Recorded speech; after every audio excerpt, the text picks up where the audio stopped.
famille, l'Ukraine s'effondre réellement maintenant comme un château de cartes. Observez les images, regardez vous-même. Les soldats de Zelensky sont très remontés contre lui et prêts à le renverser. Et il ne manque pas de l'exprimer sur tous les interviews. Nous étions il y a quelques minutes seulement avec l'officier de presse, c'est lui qui s'occupe des relations avec la presse de la 109e brigade, qui est donc stationné tout près de Pokrovsk. Il nous disait que la situation là-bas était complètement dramatique. Et lui-même, qui normalement devrait s'occuper de la presse, il n'en a plus le temps parce que lui aussi se bat avec ses camarades.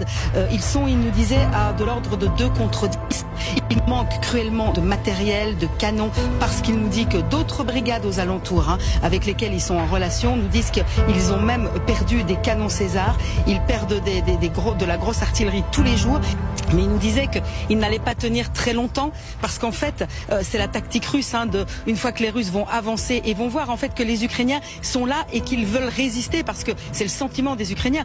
Nous disait-il, les Russes vont tellement pousser que, pour avancer plus vite, quand ils vont voir que les Ukrainiens résistent, ils vont complètement raser la ville. Et pour lui, ça ne faisait aucun doute que la ville de Pokrovsk allait être sacrifiée.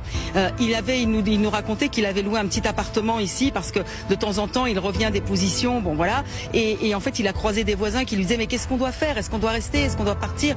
Et ils lui ont dit mais partez, ne restez pas là. La ville ne va pas tenir, la ville va être complètement rasée. Quant au moral des troupes, c'est assez incroyable, mais il nous disait voilà, les hommes sont extrêmement fatigués. Il nous a dit quand même il a donné une petite information sur Koursk notamment, en disant vous savez, ça c'était vraiment quelque chose de politique, de croire que les Russes allaient desserrer les taux de Pokrovsk pour envoyer leurs troupes à Koursk et faire diversion avec Koursk. Nous, on savait depuis le départ que ça ne marcherait pas parce qu'on voit la détermination des Russes à prendre la ville. D'autres, c'était une surprise, pas pour nous, puisque nous connaissons le rouleau compresseur russe et nous savons qu'il n'était qu'une question de temps. Volodymyr Zelensky en rendre les comptes au peuple ukrainien dans les geôles.